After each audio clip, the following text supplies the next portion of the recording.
There were bright flashes of red in the sky. It's as if someone was waving around a flare light from space faint, but noticeable. We all made UFO jokes and laughed as we nailed our tents into the ground. I knew for sure that there were 5 of us. We have all been friends since early middle school, and we're celebrating our high school graduation with this getaway camping trip. The flashes of red must have stopped randomly as we made conversation while fixing up our tents.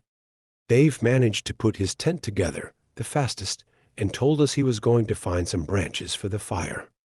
I remember how he had worked with me at the local gas station last year. We used to do the night shift together, and it had made working at a desolate gas station much more fun than it was supposed to be. There was also Eric in the corner still reading his tent manual, fidgeting with his signature round glasses. I wasn't as close with Eric as I was with the others, but I still remember sitting with him in math class and copying his homework one time. Ava was also there talking with Sally, my cousin.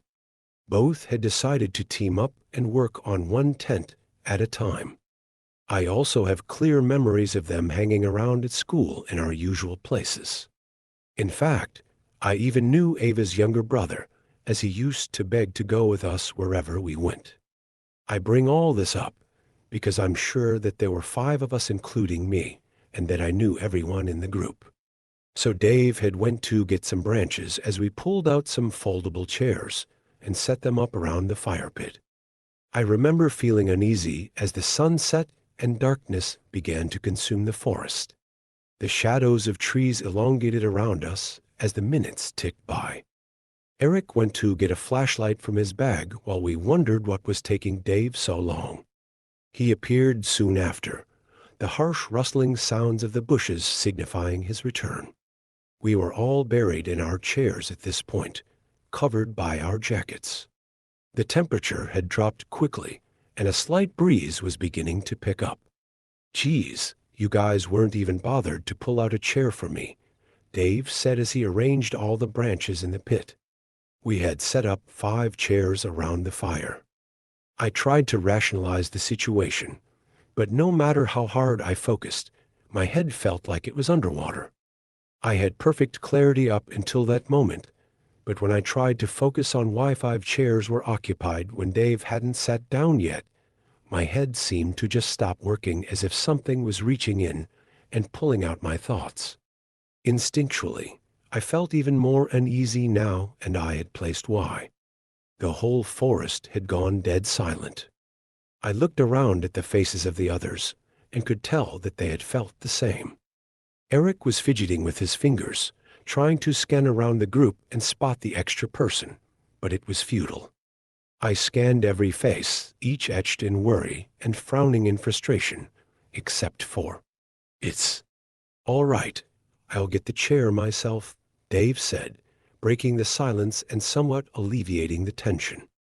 I got up and offered to help him. He looked into my eyes and nodded knowingly.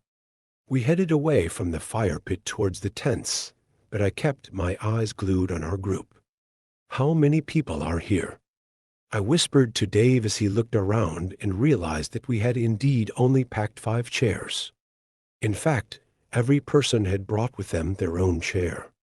They were heavy to carry, and we wouldn't bring any extra needlessly. "There's 5, right?" "I mean, there's 5 chairs," Dave replied. His voice wavered as he spoke. "No, I just think maybe one of us forgot our chair," I said. My mind was struggling to address the issue head-on, and now sought to find rational excuses instead. I didn't quite feel in control of my thoughts. It felt like swimming in a dream, and if I tried to force myself to think about who the 6th person was, my head would begin to throb. "Yeah, that sounds about right actually," Dave said, relaxing and heading back to the group. When we walked back to the fire pit and circle of chairs, 2 chairs were empty. One for me and one for Dave. Everything was adding up now, even though we all agreed it wasn't before. Sally suggested we were all probably tired after the long hike to get here, and probably just needed some sleep. She could have been right. We were all sleep deprived from waking up very early today to make it on time. Ava brought out the drinks. The whole six-pack was emptied. We all moved closer to the crackling fire for warmth as we took sips from our cans and reminisced on memories of last year. Ava was in the middle of telling us about that one time she was home alone with weird things happening in her house when I got these sudden chills despite the pleasant warmth of the fire.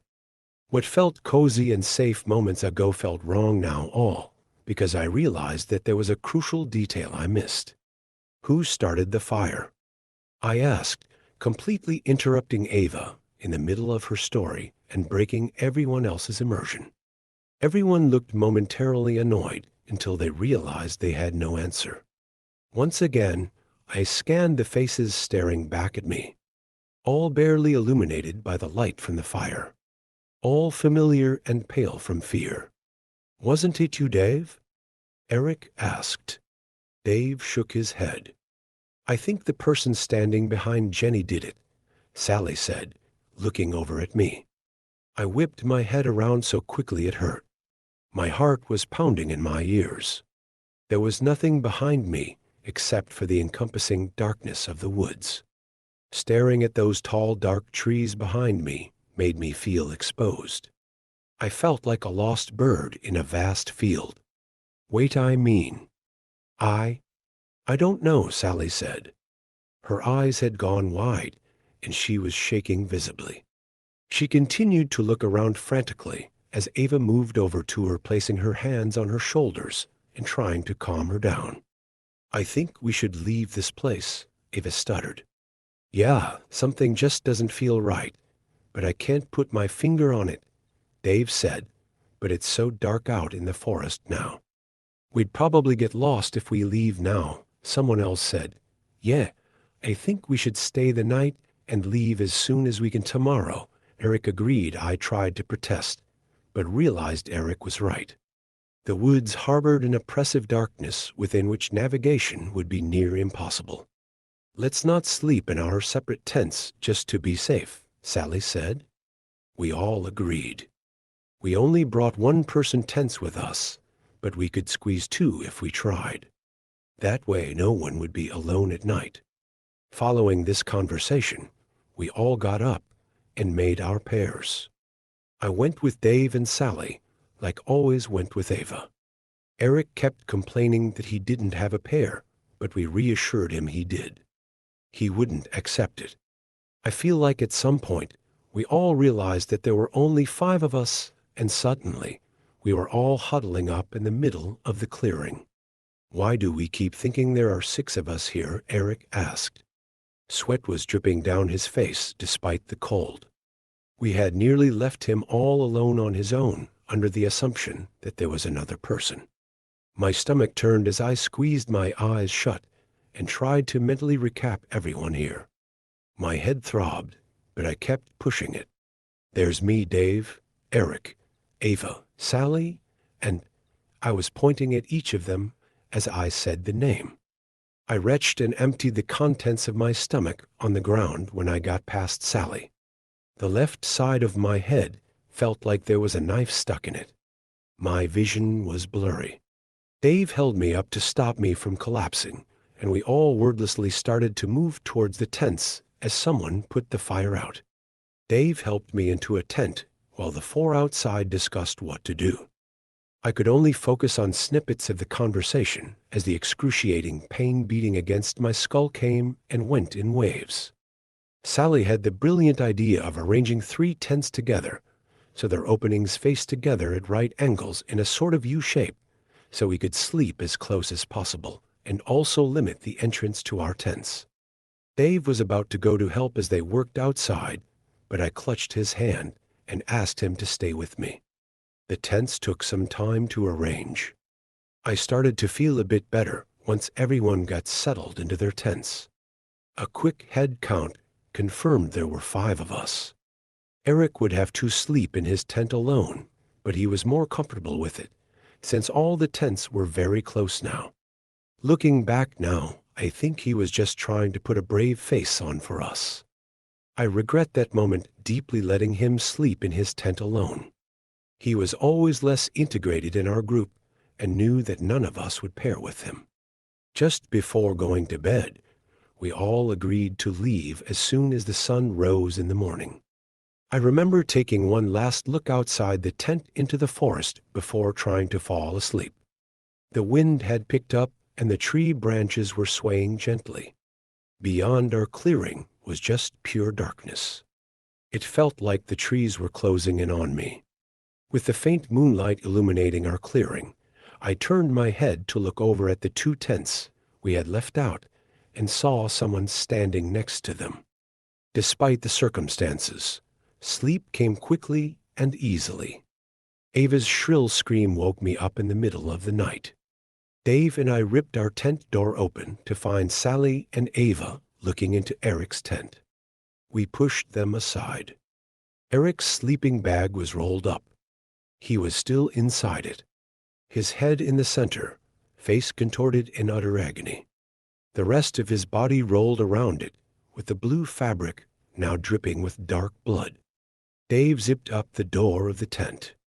Ava was in shock. Her eyes had become glassy and unfocused. Sally was shaking her repeatedly, tears streaming down her face. Dave picked up his torch and yelled at us to get up and run. We left the campsite behind and entered the trail we had come from. The five of us huddled together, Dave leading in the front as he cast his weak flashlight over the path so we could see it. All we had to help us get through this 2-hour trail was a small white circle of light. Even the moon failed to illuminate our surroundings through the dense foliage. Ava tripped and fell, twisting her ankle. We came to a stop. Someone said they knew how to splint it, so we could keep going. They dragged her into the woods instead. It happened too quickly for any of us to process. Sally was about to run after Ava when Dave held her back. She struggled and managed to free herself, running into the trees to follow the echoes of Ava's screams. I was about to run after her, but Dave held me by the shoulders and shook me hard. "We need to get out of here, Jenny, please," he said. I hesitated but jolted into motion again when Sally's voice was cut off abruptly. She had been calling out Ava's name as she ran after her. Dave and I continued to run down the trail, trying to get to our car so we could get out of here. There was nothing we could do. At some point, there were 3 of us running on the trail, Dave and I shoulder to shoulder, while someone followed us closely behind. "Dave, who's behind us?" I gasped. My heart was threatening to burst through my ribcage and my legs burned. He turned to look at me. Confusion transformed into fear on his face, and then into rage. "You keep running," he told me as he produced a pocket knife from his pants. He handed me the car keys, which I nearly dropped.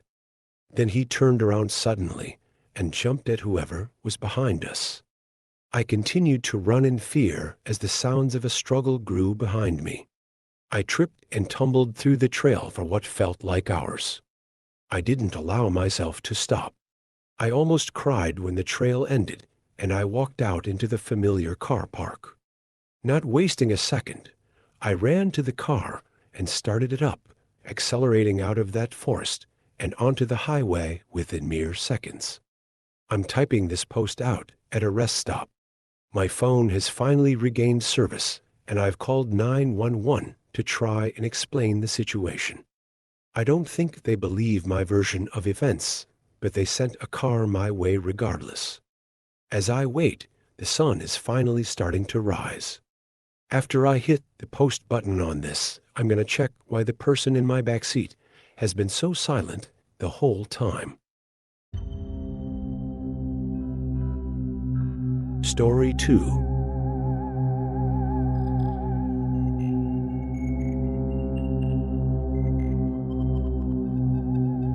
Oh, before I forget, man, I was wondering if you could help me with something. The cashier, an acne-riddled kid who looked to be in his late teens or early 20s, looked up from shoving the bag of potato chips, 2 sodas, and a pack of Lucky Strikes into a plastic bag.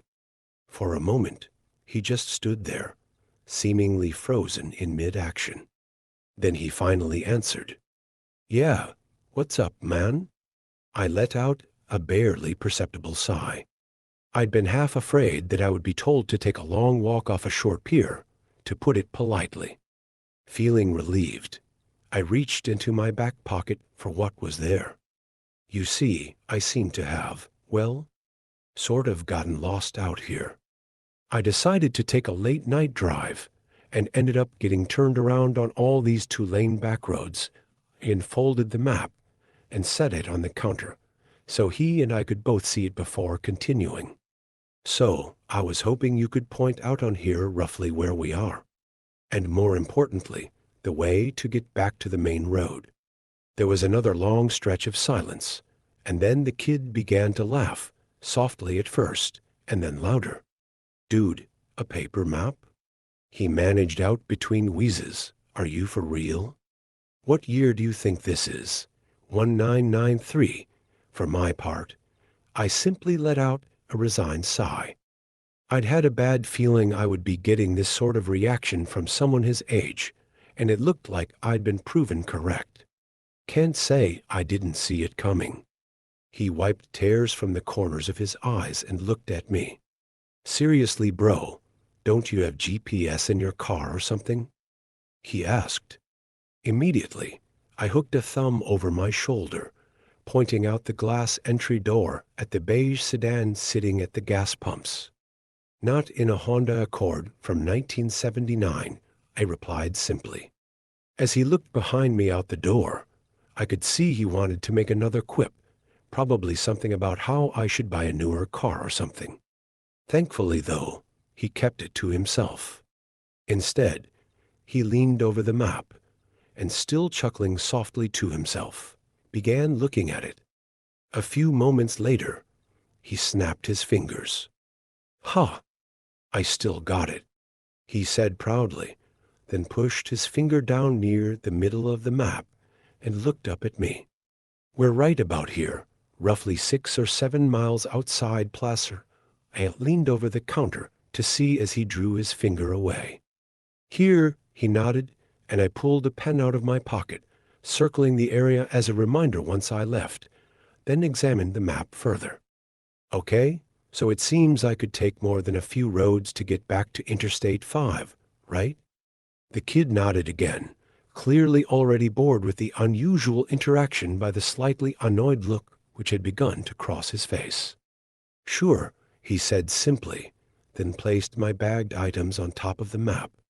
"That'll be $14.5 for this, and $28.5 for the gas." I reached into my pocket and pulled my wallet out, withdrawing 3 20s and handing them to him. The register let out its trademark ding as it shot open, and he placed the bills in it before pulling out and handing me my change. Placing it and my wallet back into my pocket, I picked up the bag and folded the map back up. "Thanks for the help," I said as I turned to head out the door. "Yeah, no problem," I heard him mutter at me as I crossed to the front door and pushed it open. A small bell hung from the inside handle jangled as I stepped outside and let the door swing shut behind me. The sounds of the refrigerators humming and the fluorescent lights softly buzzing was replaced by those of a summertime forest at night. Crickets and cicadas buzzed loudly in the grass around the store, almost overwhelming the buzzing sound of the lights over the pumps. The sound of an owl hooting loudly echoed through the trees, followed by the loud call of what had to be an elk. I inhaled the clean air before heading down the steps for my car. Pulling open the driver's door, I took one last look around before dropping into the driver's seat. "So, did you find out where we are?" asked a voice from the passenger seat. For a split second, a wave of confusion and panic swept over me, and I spun in my seat. It was immediately replaced by a wave of embarrassment, amplified as my friend began to let out a deep laugh. "Dude, were you in there that long that you forgot I was out here waiting for you?" Not wanting to admit I had done just that, I shook my head. "Nah, bro, not that. Just dealing with the kid and there was a major headache. He nodded sympathetically. Craig was one of my close friends. Ever since we'd met each other, we'd immediately clicked and had stuck with each other from that point on. And one thing we both loved to do was take late-night drives to nowhere, simply driving around with no destination in mind, listening to the radio and occasionally sharing a joint one of us would buy. This is the first time we've ever gotten lost, though. I reached into the bag, pulling out the bottle of Mr. Pibb and handing it to him. "Here," I said simply, before pulling the Lucky Strikes out and chucking the rest into the back seat. Pulling the key from my pocket, I slid it into the ignition and turned it, the car's buzzer sounding as the dash lights came on. A moment later, the inline four quietly rumbled to life with its traditional burble. Tearing open the packaging, I pulled a cigarette from the pack and stuck it into the corner of my mouth before reaching to push in the car's cigarette lighter. As I did, I shot a glance back towards the store and froze. A small shiver shot down my spine as I realized the kid was standing at the door and staring out at us. What the actual hell? Craig caught my gaze and turned to look himself. Dude, what the hell is his problem? I shook my head as the lighter popped back out, signaling it was ready to use. I pushed the glowing red coil against the tip of the smoke for a moment until it was lit, then placed it back in its slot. I pulled it from my lips and exhaled a cloud of smoke before answering, feeling more than a bit unnerved. "I don't know, but honestly, man, that's more than a bit creepy." I shot one last glance. The kid hadn't even blinked once. He was just staring with an off-putting intensity out the glass. "Come on, let's get out of here," Craig said, echoing the thoughts swimming through my mind. I put the car into first gear and eased off the clutch, the car beginning to roll forward. Out of the corner of my eye, I saw him turn and shoot the bird at the kid as we slid out from under the lights into the dark. "Prick," I heard him mumble. I turned the car left and began heading back the way we came. Well, the good thing is, yeah, I did find out where we are.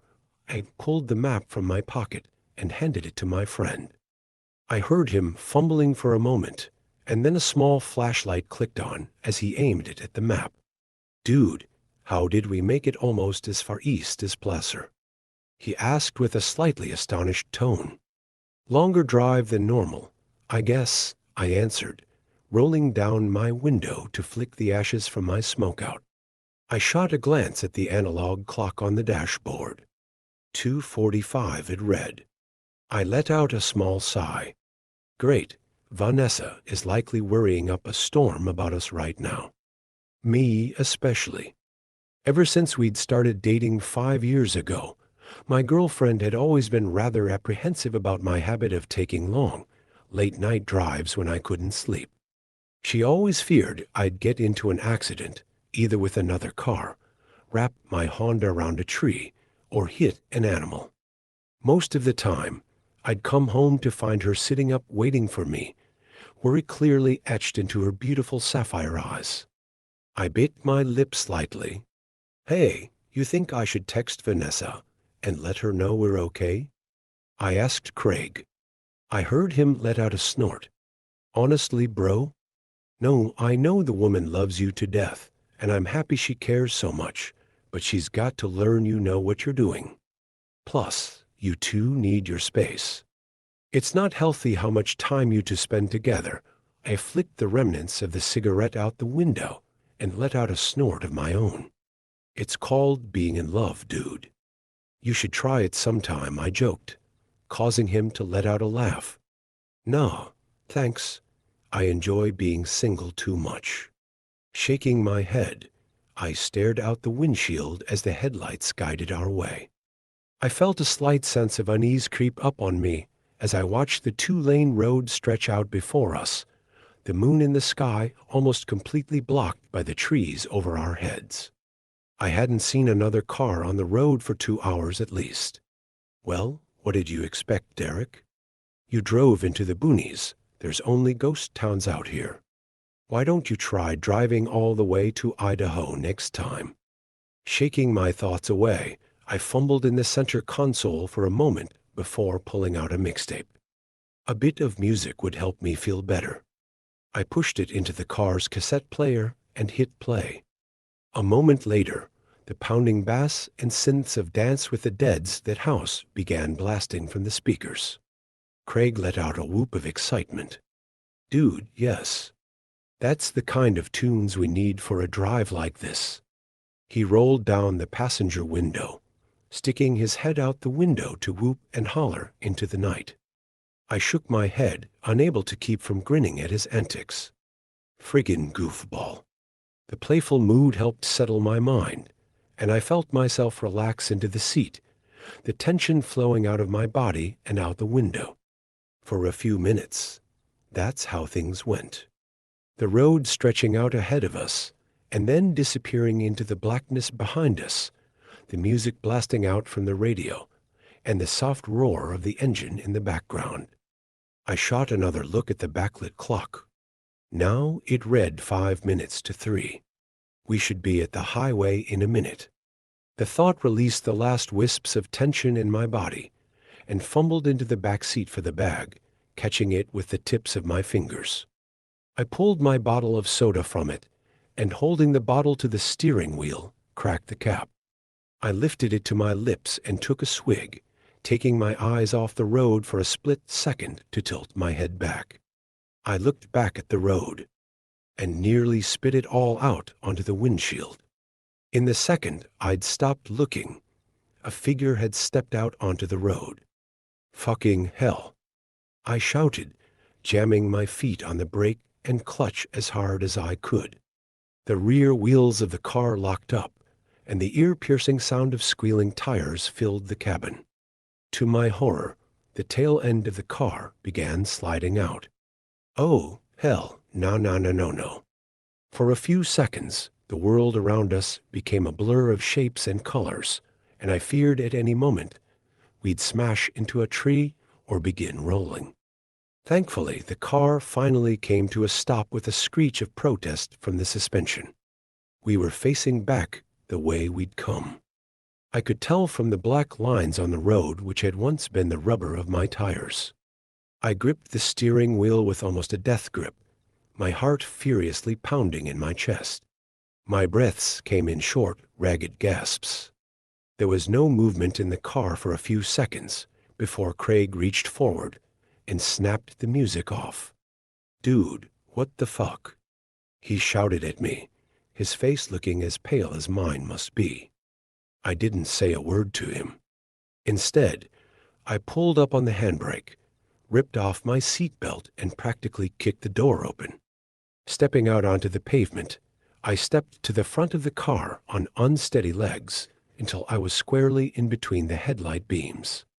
I looked around, first at the road ahead, then at the forest on either side. There was nothing there. What the? I turned and looked behind me, over the roof of the car. The red glow of the taillights illuminated a few feet ahead, but beyond that, nothing but blackness. I turned again, looking out at the darkness beyond the branches. No movement disturbed the bushes and branches, and aside from the quiet hum of the car's engine, it was silent. I shook my head. Did I just imagine things? I shook it again. No, I know for a fact I didn't hallucinate. There was someone there. The sound of the car door opening made me turn, seeing Craig step out of the car. Leaving the door open, he immediately came over to me. "You have exactly 20 seconds to explain to me what the hell just happened before I lose it, bro," he exclaimed. For a second, I fought to find my voice, then I answered. "Someone, dude, I'm not crazy. Someone stepped out of the woods and onto the road. It looked like a chick. I thought I was gonna freaking hit her. I realized I'd been holding in a breath and let it out, trying desperately to get myself to relax." Craig gave me a confused look. "You serious, man?" I nodded. He pulled the flashlight he'd used to look at the map from his pocket and flicked it on, aiming it first at the tree line on one side of the road, then the other. After doing this a few times, he turned back to me. Well, whoever it was, they're not there anymore, his brow furrowed. But why would a chick be out here in the middle of nowhere?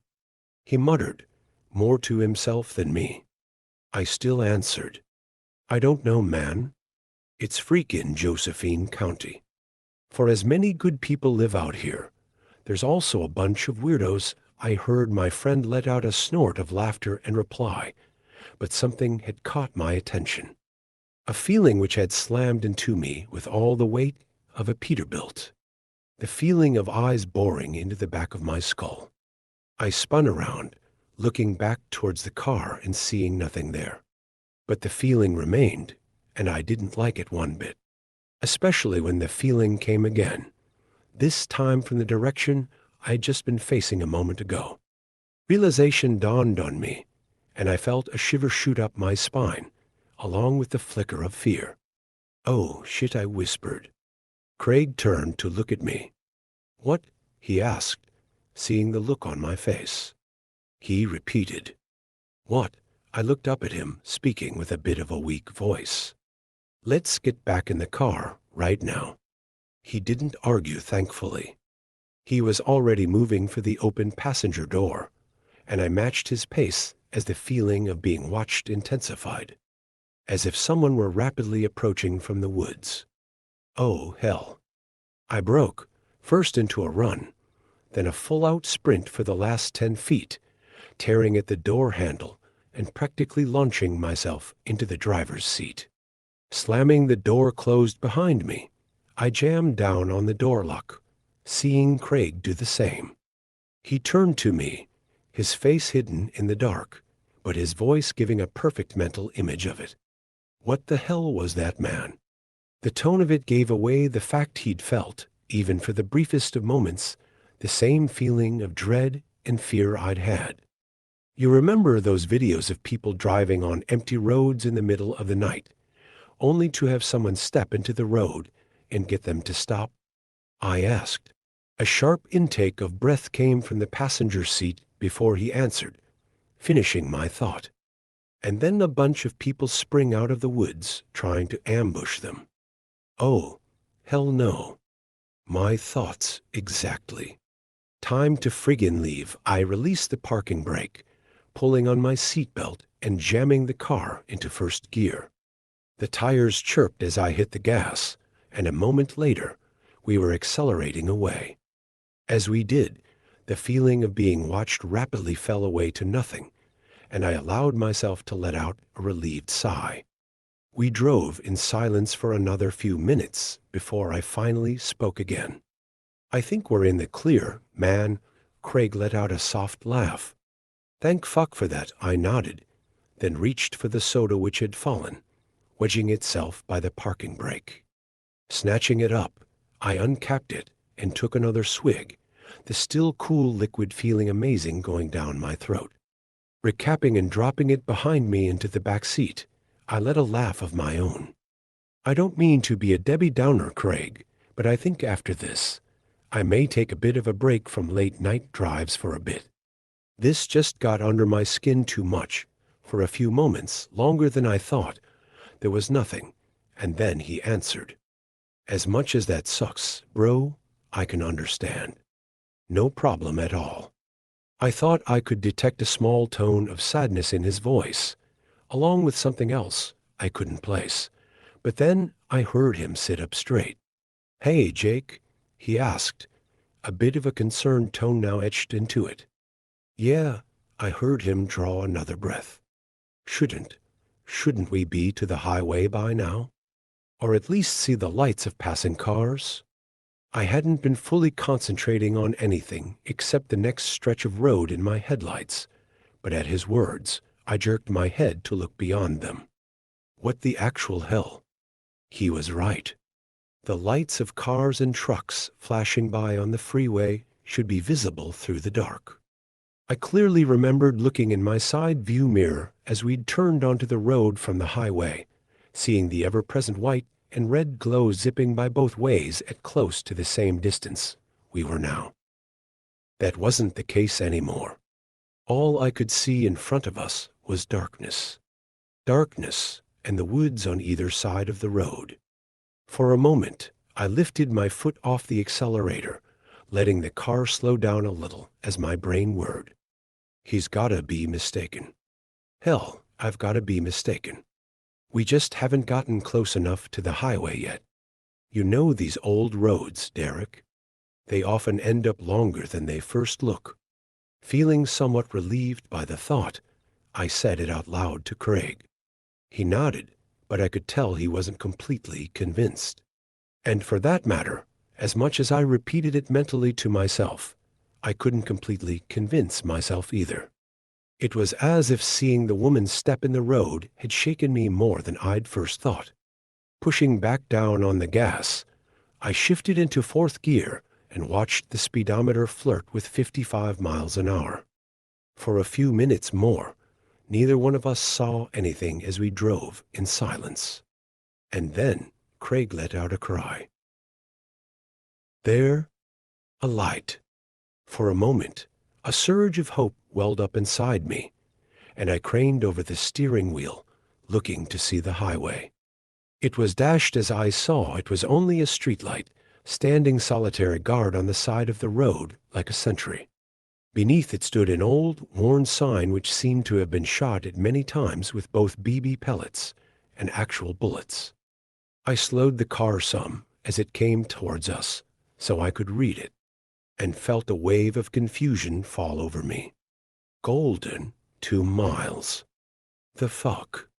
Craig breathed out as he read the sign. It passed by us, the streetlight momentarily bathing the interior of the car in light and showing the confused, worried look on his face. How the hell did we end up by Golden? Golden is a ghost town, one which attracts visitors every year to check out the standing buildings. It was a mining town which had a population of a few hundred people, but once the prospects dried up in the early to mid-20th century, it became the ghost town it is today. Its biggest claim to fame nowadays was being featured on Ghost Adventures a few years back. Craig repeated his question, but I wasn't able to answer him. My thoughts were racing inside my head. There's no freaking way. Golden is miles to the north of Placer. There are no roads connecting the two areas, from what I saw on the map. Not to mention, we've been driving in a straight line since leaving the gas station. I honestly don't know, man, I finally answered, my voice conveying how rattled I truly was. In the car's dark interior, I saw him put his head in his hands. I fumbled for my pack of cigarettes, pulling another out with slightly unsteady fingers and pushing in the cigarette lighter. A moment later, the turnoff for the ghost town flashed by on the right. I saw the dark hulking shape of the church's spire rising out of the dark for a moment. Then it was behind us. The lighter popped out, and I pressed it to the smoke, lighting it and putting it back. I decided I needed to try and calm the rising tension that was filling the car's interior. Look, however we ended up here, man, the fact is, we can't be far now from the highway. So, let's just keep our wits about us, keep calm, and when we get back to my place, you, me, and Vanessa can have a good laugh over this. Sound good?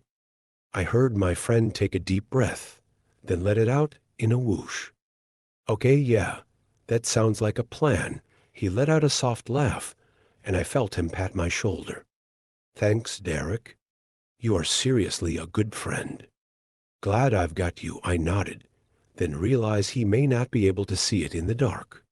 No problem, man, I said. I looked at the clock. 3 a.m. Only 5 minutes had passed since I'd last looked at it. And yet, it felt more like it had been 30. Time seems different when you're stressed.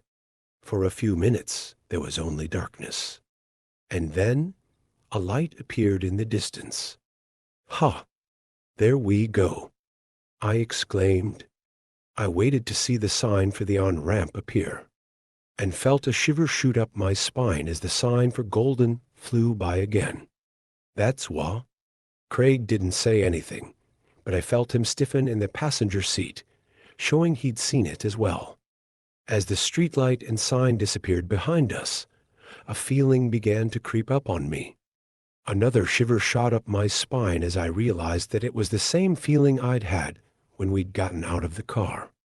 The feeling of eyes on me. My eyes shifted to the blur of trees on either side of the car, but I saw no one out there. The turn off for the ghost town approached again. I heard Craig let out another deep breath. "Derek, pull over, please," he said simply. His voice was shaking, and as much as I didn't want to stop, I did as he asked, pulling over just before the turn off. He ripped his seat belt off, shoving the door open and stepping out. I watched him stride to the front of the car and stand there for a minute. He seemed to start shaking a bit, and I realized just how much this was getting to him. I unbuckled my seatbelt and reached for the door handle when I glanced at the clock and froze. The clock was still showing 3 a.m. The hands hadn't moved at all. A feeling of shock washed over me like a wave as I tapped it with my fingers to see if it was merely stuck. But it refused to begin moving again. "Okay, what the actual fuck is going on?" I whispered to myself. I reached into my pocket, fishing out my phone and turning on the screen. Like the clock, it too showed the time as 3 a.m. The feeling of being watched began to intensify, and I glanced at Craig standing in the dark before looking down, beginning to type a text out to Vanessa. "Hey, babby girl. Just wanted to let you know that Craig and I are okay. We're trying to get back to the highway, but have gotten a bit turned around out here. Do me a favor, and if I don't text you again in 15 minutes, text me back, okay? I love you." I replaced the phone in my pocket. I knew I should have been more honest, but I was beginning to feel a little freaked out about the weird situation. I didn't want to worry her any more than necessary, as it would make me start to freak out worse. Pushing open the door, I got out and walked around, stopping near the front right headlight. "Dude, you all right?" I asked him after a moment. He didn't answer, but happily, he seemed to have stopped shaking. I repeated my question. When he didn't answer my second and third calls, I began to feel a new sensation creep up on me. A potent mixture of dread and fear. "Craig. Dude, you're creeping me the fuck out. Please say something." He finally turned to look at me, and in the semi-glow of the headlights, I saw his face had gone a bit pale. He raised a finger and pointed, saying only a single word. "Look." My eyes followed where he had gestured, and I began to feel like someone had dumped a bucket of ice water over my head. The cigarette dangling from my lips fell from my mouth to the ground. Standing about 50 feet away, just inside the tree line, was a figure. It was drenched in gloom, but with a gasp, I realized it was the same woman who'd nearly caused me to wreck. "Oh, fuck me sideways, man." I swallowed, finding my voice. We should get back in the car, Craig," he nodded almost immediately. "I think you might be right," he answered, his voice wavering. Not taking our eyes off the figure, we slowly backed up until we reached our respective doors and climbed in. I didn't even bother pulling my seat belt on. I just jammed the gear shifter into first and floored it. Dirt and gravel kicked out behind us, and the car shot forward onto the road. This time, I didn't let up on the gas. I kept my foot hard down, the engine beginning to roar as I shifted into third and fourth. The speedometer reached 60 as I shifted into fifth gear, the feeling of being watched intensifying with each passing second. I prayed that I would see something, anything ahead of us. An intersection. A house. A freaking out-of-use payphone, for fuck's sake. And then my blood turned to ice as a light appeared ahead of us. The exact same one as before, with the sign underneath. My eyes flickered to the clock, and terror shot through me as I saw it still was frozen at the same time. "This isn't good," Bro Craig said from the passenger seat. I agreed with him, but didn't say it out loud. I kept my foot to the floor, the speedometer now hitting 80. The turn off appeared again, and what I saw made me want to scream. The woman had gotten closer to the road, and she wasn't alone anymore. Behind her, I saw others, the outlines of other people. Dozens, possibly more. They all stood, facing the road, watching us fly by, and then they disappeared into the rear view mirror. "Fuck," I breathed out as the light and sign flashed by yet again. This time, the mass of people had gotten even closer to the road. The woman stood in front of them all, and for a split second, the headlights illuminated her. Another flash of ice shot through my veins as I saw the river of blood pouring down the front of her nightgown, one that looked to be decades old. "What the hell do we do?"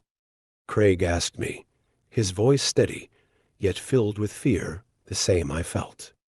I just shook my head. "I don't know, man," was all I could say.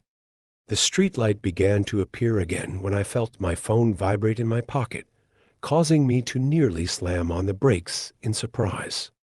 I fumbled in my pocket for it, seeing Craig look over at me. I texted Vanessa when we stopped, told her to reply back in a few minutes.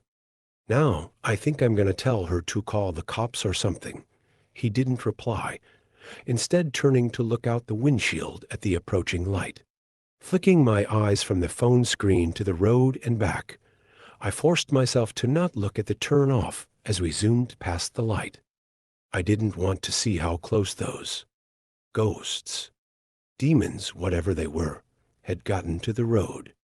I flipped my finger, pushing away the lock screen and tapping on the messenger icon as the light began to appear once more. Vanessa's message automatically opened, and for a moment, relief like I'd never felt surged through me at the small bit of normalcy I had in my grasp. I froze. I didn't even look up at the road. I couldn't. My eyes were locked on the single sentence, reading and rereading it. A wave of confusion passed over me. Enough, I spoke aloud. "The fuck?" Craig spoke up. "What? What did she say?" I didn't answer him. My mind was racing at 1,000,000 miles an hour, trying to understand. But it was like I was hitting a mental wall. I tried to think of something else as another thought came to me. But again, the same block was coming to me. As it did, a new wave of fear began to rise up in me. One for an entirely new reason than the terrifying loop flying by outside. The speedometer now showed we were doing 90. And then Craig spoke. "Can I ask you a question, man?" Ice filled every vein in my body. Not at his question, but at his voice. It was different. Gone was the fear and tension he'd had not even a minute ago. Now he just sounded flat. No, not flat. I couldn't tell why, but the way his tone was. It almost made me feel like he was smiling. Another shiver cascaded up my spine as I finally forced myself to answer, my mouth dry as cotton. "What?" he answered as we began to fly under the streetlight. "Are you scared?" For whatever reason, the question made me turn to look at him, just as the light whizzed over us. For a split second, the car's interior became illuminated again. My eyes locked with his. The light flew by. The turn-off appeared again, and for a moment, my eyes flicked up to see that the woman was right next to the road, bathed completely in the headlights. I finally caught a glimpse of her face. And then I was screaming, my fingers tearing at the door handle as the car swerved to the right. I saw a tree flying towards the windshield. I didn't think. I just forced the door open and leapt out. The ground rapidly flew up to meet me. Darkness. I woke up in a hospital room, a bandage covering my head and one arm in a sling. My chest felt like it was on fire as well. The first thing I saw was Vanessa, who, upon seeing me wake up, burst into tears and wrapped her arm around me. A few moments later, the doctor came in. He told me that I was a lucky man. Apparently, I'd gotten away with only a gash in my head requiring staples, severely bruised ribs, and a broken arm. Shocking for having dove out of a car at what appeared to be tremendous speed, he said, raising an eyebrow. Then he told me the police wanted to speak to me. He showed them in, and 2 officers entered, asking me many questions. I told them exactly what had happened. Well, except for 2 small details anyways. They appeared to take my account seriously and promised to look into it. "We've had some reports similar to yours, sir," one of them answered tentatively. Then they told me how I'd been found. How a father and son who owned a gas station nearby had been out driving and had come across first my destroyed Honda, which had wrapped itself around a tree and then some, and then lying unconscious in the grassy ditch me. They didn't say who they'd been, but I had a fair idea who they'd been. At least, the son anyways. That night was 3 months ago. I've been at home, resting and healing this entire time. It's given me plenty of time to think, plenty of time to process everything. I try not to think about that night, about any of it. I feel like I'll go insane if I do, especially after the police told me that they found nobody else at the scene of the wreck. Only the passenger door hanging open. But I've had to, after receiving an email from an unknown address.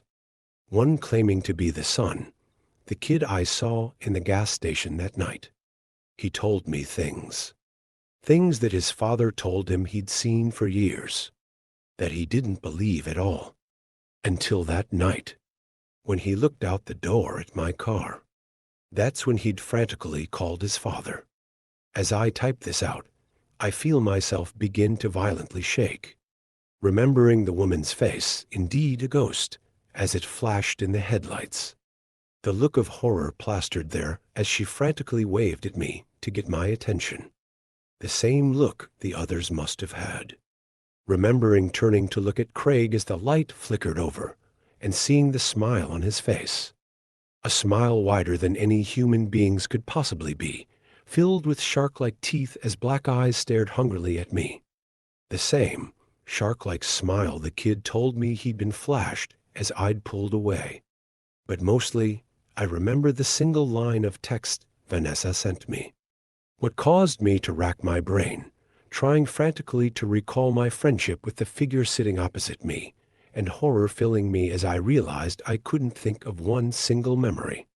What will keep me from ever taking late-night drives again? The 3 words that will remain burned into my memory forever. Story 3.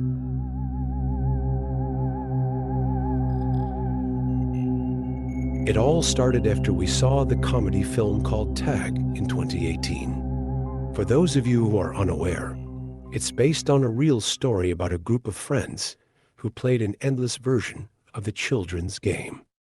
I think I enjoyed the film at the time, but I can't remember now. After years of this gradually worsening hell, I shudder every time I remember the concept that inspired my husband, Elliot. "Let's do it," he said. "Sorry," I replied, smirking. "Right here?" "No," he laughed, rolling his eyes. "Not that. Tag. A never-ending game of tag. We live in the same house, so I mean.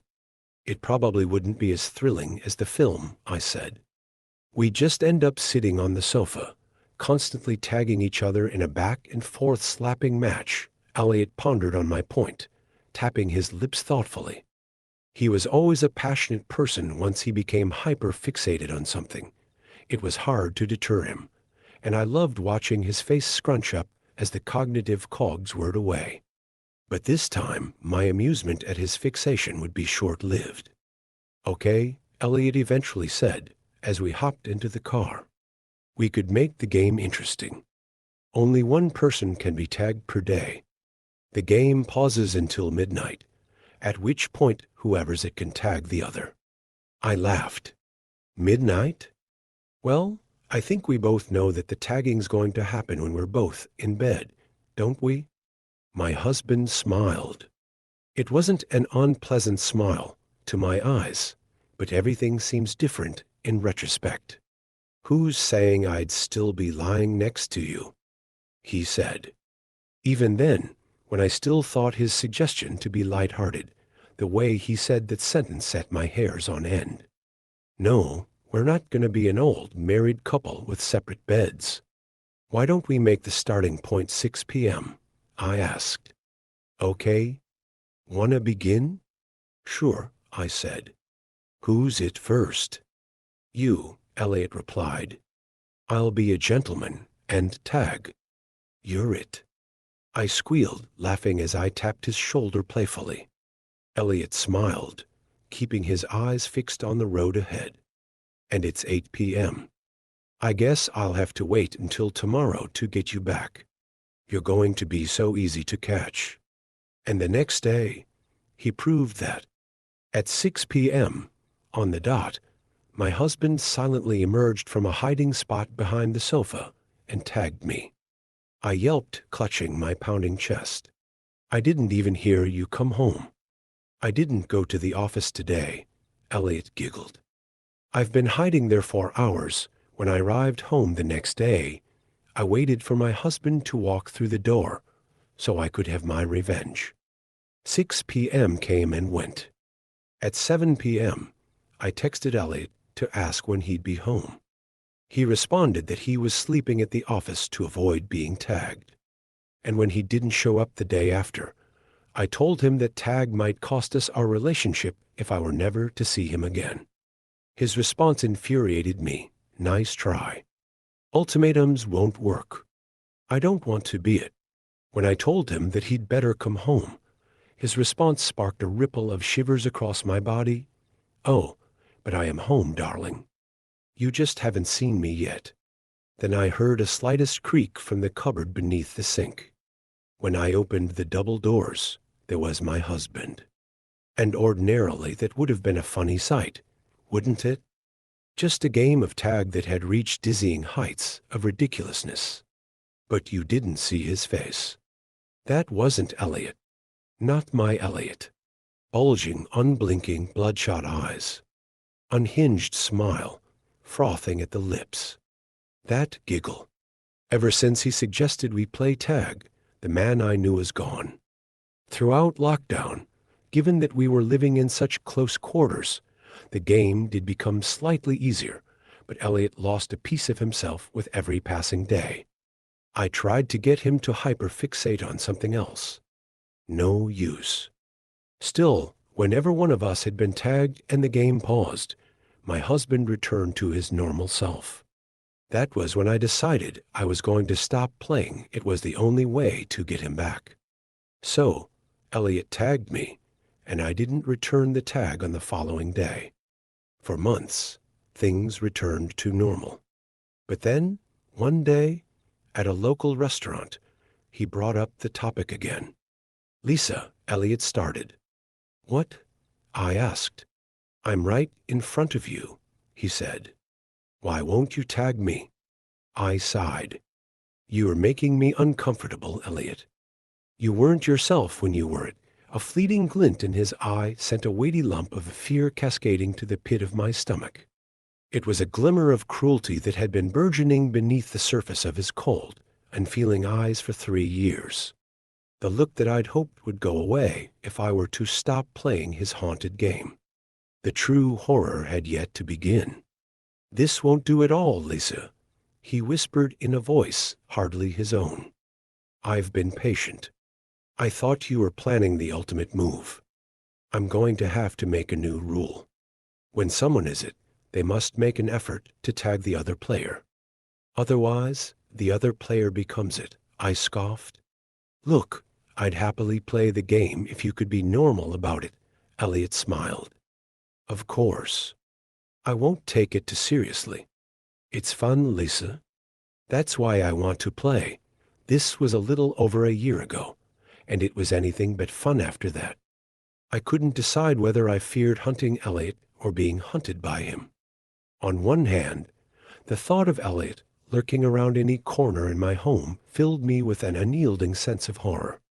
On the other hand, whenever he was chasing me, I felt genuine terror at what would happen when he tagged me. And one day, my fear was justified. Elliot, I screamed. I was lying on the floor, shivering after my husband had tagged me. But tagged doesn't begin to cover it. Elliot thumped me in the arm with a cricket bat. Thumped it so hard that I couldn't move it. I would later find out that it was broken. New rule, Elliot said, cracking his neck in a horrid, inhuman way. Every tag is more creative than the last. Shaking uncontrollably, I finally snapped. I'd given the man so many chances, but physical abuse? That was the line. He'd crossed it, and there was no coming back from that. It was finally time to abandon the marriage. You hit me. It's over, I said. I'm moving out. You're not the man I married. He never would have hurt me, Elliot froze, and something inexplicably horrifying happened. His eyes blackened.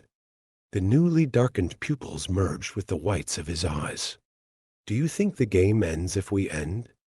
Elliot asked, sinisterly snickering. You're still it. And if you don't make an effort. What's happened to you, Elliot? I wailed, clutching my broken arm and sliding away from the unhinged figure who loomed above me. We're not playing tag anymore. Oh? Okay. New rule, he said. When I next tag you, the game's over. No. You can't tag me ever again. I'm it, I whispered. Ah, ah, ah. Remember the rule. You only stay it if you make an effort, Elliot gleefully said, striding towards me. Are you going to make an effort? I ran out of the house. Left arm hanging limply by my side, I used my right hand to scoop my phone out of my pocket, and I called my sister from the side of a busy road. She urged me to call the police, but Elliot had fled when officers reached the house. I couldn't stop thinking about the blackness that spread across his eyes. So, I ended up on an online forum talking about blackened eyes and changed personalities. One user's comments sent chills through my body. He's got the black bug. He'll only stop playing when one of you dies. Terrified beyond words, I decided that it wasn't safe for me to live with my sister. If the anonymous commenter were correct, then Elliot's talk about the game being over would surely have spelled my end. I moved to a lakeside cabin under a different name, intending to stay far away from Elliot until I could figure out the next course of action. I woke at 4 a.m. one particularly wintry morning in December. The sound of giggling filled the lakeside cabin, and I trembled. Walking to the edge of the upper balcony, I looked below to see a horrifying sight in the middle of the living room. A head peering over the back of the sofa. Peekaboo, Elliot chortled. I screamed and hauled my half-frozen body towards the stairs, barreling towards the front door. But as my hand clutched the handle, something clutched me. I turned to see Elliot on the floor, propped up by hands and legs in a low, crouching position. The fingers on one of his hands were curled viciously around my ankle. And he was grinning. That awful grin. Tag, he whispered. Game over, his mouth opened, revealing numerous rows of unnaturally jagged, janky teeth. Poised to pounce, with a vehement look in his eyes, Elliot chuckled again. I screeched, swinging my foot squarely at his jaw. As the demonic man recoiled, I fled from the lakeside house and drove far away. That was months ago. I know Elliot's still out there. The game's not over. Like the online forum user said, They'll only stop playing when one of you dies.